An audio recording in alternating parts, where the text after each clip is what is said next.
May halos 19,000 bombero sa bansa pero kulang na kulang pa rin daw ito kung tutuusin. Marami naman daw ang aplikante pero ang problema, limitado ang budget ng Bureau of Fire Protection. Balitang hatid ni Tina Panganiban Perez. Bata pa lang si Valerie, pangarap na niya maging miyembro ng Pamatay Sunog gaya ng isa niyang kuya. Maliban sa pag-aahon sa kanyang pamilya sa kahirapan, nais din daw niyang magsilbi sa bayan. Ang pagiging isang bumbera, para sa akin, ay pagiging isang bayani rin. Yan din ang pangarap ni Jeffrey Bumagat. Pangarap ko pa po ng bata ako na maging isang bayani na tumutulong po sa kapwa natin Pilipino. Pasok sina Valerie at Jeffrey sa eligibility requirements para sa mga gustong mag-apply sa Bureau of Fire Protection. Pwede ang lahat ng natural-born Filipino citizens na 21 hanggang 30 years old, graduate ng 4-year course, pumasa sa board exams o second-level eligible sa Civil Service Commission at physically at mentally fit. Ang mga lalaki dapat 5'4" ang taas, habang ang mga babae 5'2". Pero para kina Valerie at Jeffrey, mahalaga rin ang tibay ng dibdib. Lakas ng loob, determinasyon, pagpupursigi, at kailangan handa po kayong magsakripisyo. Kailangan po talaga ng courage, matapang ka, malakas ang loob mo, tsaka kalmado lang po kasi kung hindi ka kalmado, hindi ka po makapag-isip ng maayos sa harap ng mga panganib.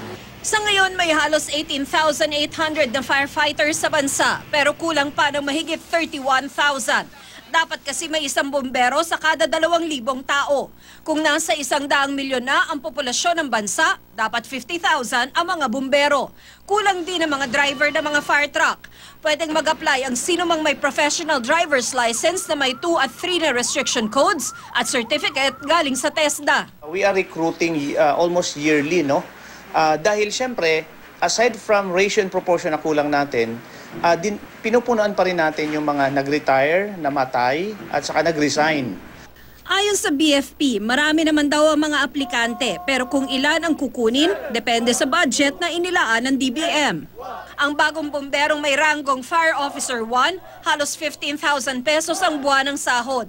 Kasama ang allowances, aabot ng 17,000 hanggang 18,000 pesos ang buwan ng kita. May pabahay na rin para sa mga bumbero.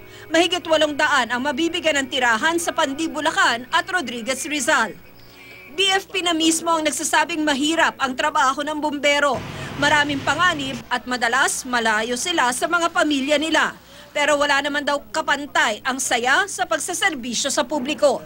Although may risk yan, pero yung tulong na naibibigay mo na makasave ka ng buhay, maapula mo ang apoy, ay hindi yun matawaran. Ibig sabihin, iba yung fulfillment.